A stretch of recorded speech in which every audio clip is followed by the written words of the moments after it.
Bonjour tout le monde. Alors aujourd'hui on va parler d'une contradiction dans le Coran qui est due à une erreur humaine qui, je le pense, est vraisemblablement passée inaperçue au début de la mise par écrit de la version finale et définitive du Coran validée par le calife Othman. C'est ce que révèlent deux sourates du Coran qui inversent les rôles de deux interlocuteurs d'un dialogue selon que l'on lise ce dialogue dans une sourate ou dans l'autre. C'est la contradiction coranique dont nous allons parler aujourd'hui dans cette vidéo intitulée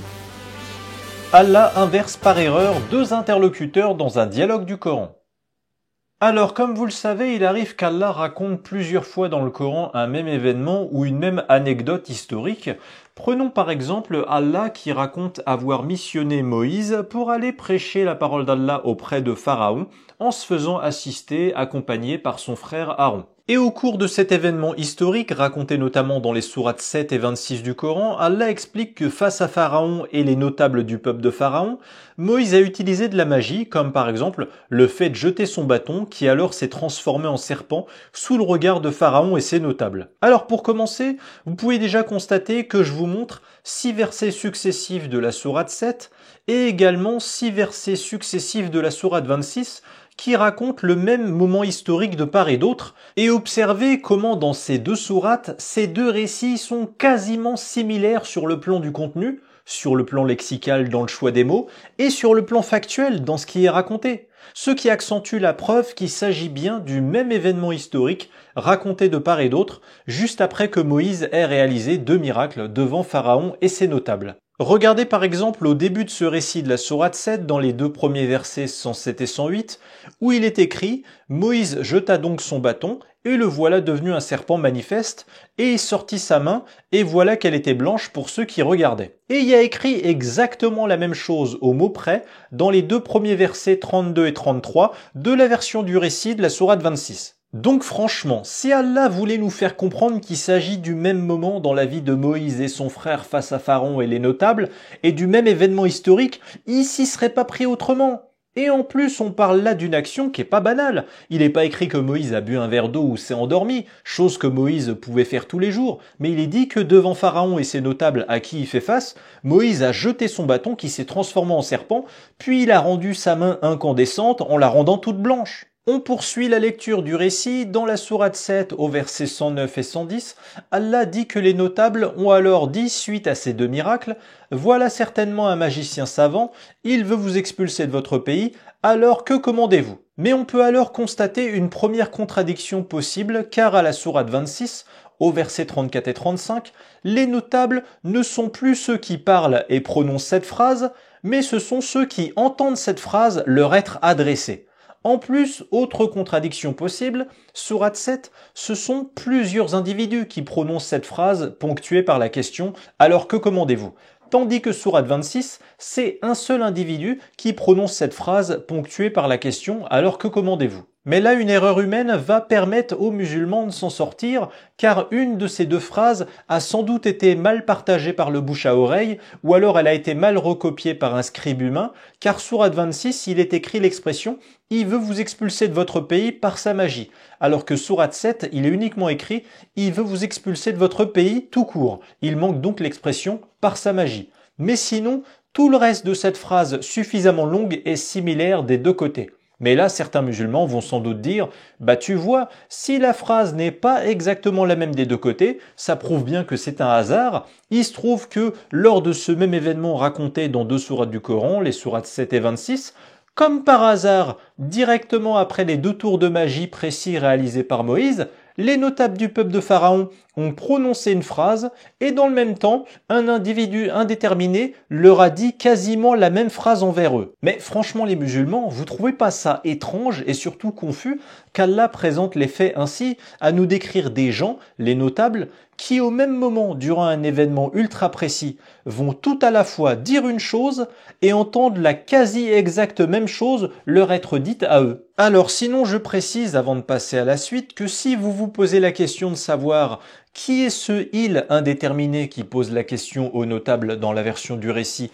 par la sourate 26, sachez qu'au vu du contexte, on pourrait dire que ce « il » pourrait par exemple désigner Pharaon ou une autre personne dans l'assistance qui s'adresse aux notables, mais peu importe qui est ce « il » qui parle et demande l'avis des notables, de toute façon, ça ne changera rien à la suite de mon analyse. Alors maintenant, quand on regarde la fin de cette histoire des deux côtés des deux sourates, comme par hasard, suite à cette question, alors que commandez-vous ? Plusieurs individus désignés par « il » au pluriel répondent la même chose des deux côtés, mais une fois de plus, à un micro-détail près, ils dirent « fais-le attendre ainsi que son frère et envoie des rassembleurs dans les villes qui t'amèneront tout magicien savant ». Mais le verbe « envoie » qui est dans la sourate 7 est devenu le verbe « achemine » selon la sourate 26. Donc d'un côté, Allah se souvient avoir entendu « envoie des rassembleurs dans les villes », mais de l'autre côté, Allah se souvient avoir entendu « achemine des rassembleurs dans les villes ». En dehors de ces deux synonymes « achemine » et « envoie », les deux citations sont exactement les mêmes au mot près. Alors encore une fois, les musulmans, vous trouvez pas bizarre que les deux citations contenant la question n'émanent pas du même locuteur alors qu'elles sont quasi identiques et arrivent au même moment, et que les deux réponses à ces deux débuts de dialogue initiés par deux types d'interlocuteurs différents produisent pourtant aussi la quasi même réponse, comme par hasard. Alors, je vais maintenant vous donner deux hypothèses qui prouvent que le réel auteur humain du Coran se serait trompé en mettant par erreur un interlocuteur qui parle à la place d'un autre entre ces deux sourates racontant pourtant le même événement historique.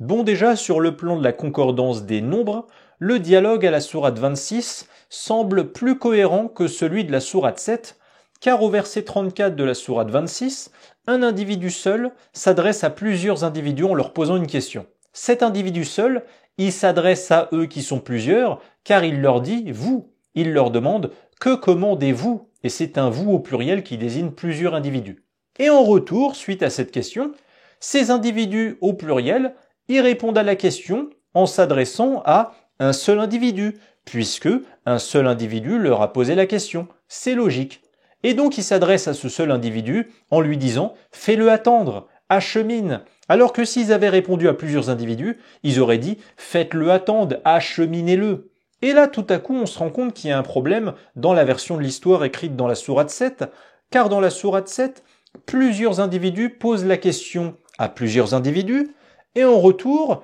plusieurs individus répondent à une seule personne au singulier, comme si une seule personne leur avait posé la question. Or, ce sont plusieurs personnes qui ont posé la question. Et comme ces deux histoires parallèles, sourate 7 et sourate 26, racontent le même événement, c'est évident, au vu de la succession précise des événements, entre les miracles, puis les ressemblances des questions et des réponses de part et d'autre, qu'il s'agit en réalité de la même histoire. Donc les quelques micro-détails de différence prouvent juste que le bouche à oreille humain ou le travail imparfait de scribe humain a modifié quelques mots de ci de là dans le Coran. On peut donc en déduire qu'il y a sans doute eu une erreur humaine probable dans la sourate 7 où les notables sont décrits comme ceux qui posent la question, mais ils ont entendu la question leur être posée comme en atteste la sourate 26, ce qui explique donc cet individu singulier à qui est adressée la réponse à la sourate 7. Il s'agit d'un copier-coller de la réponse écrite dans la sourate 26,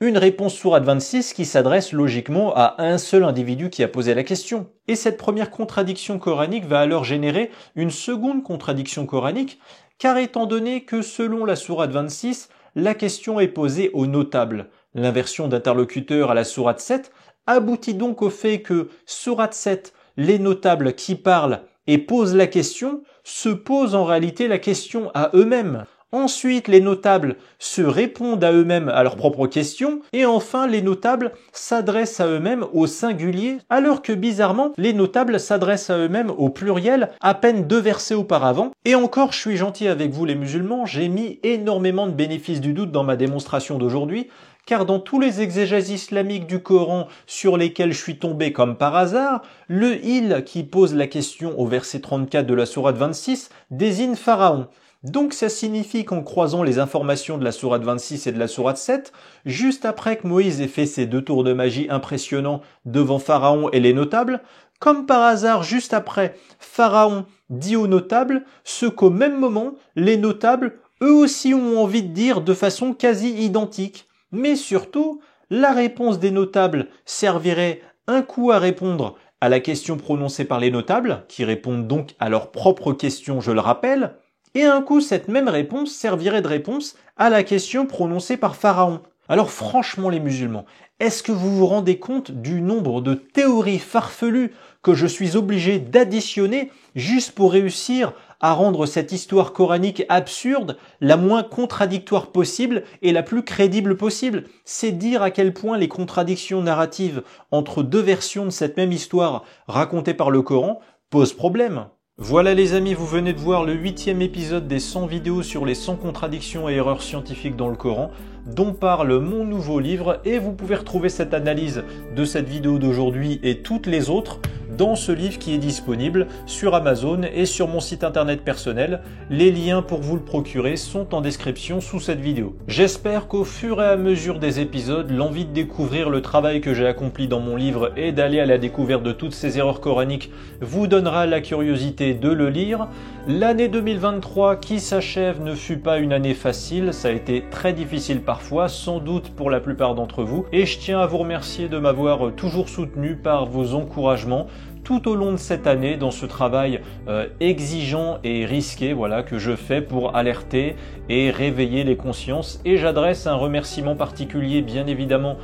pour leur soutien précieux aux donateurs qui aident ma chaîne YouTube et qui soutiennent mon travail par un don sur Tipeee ou Paypal. Les liens sont dans la description de la vidéo. Merci pour votre aide. Abonnez-vous à ma chaîne YouTube afin de ne pas manquer chaque nouvelle sortie de vidéo. Merci de m'avoir écouté et puis je vous dis à la prochaine. Ciao.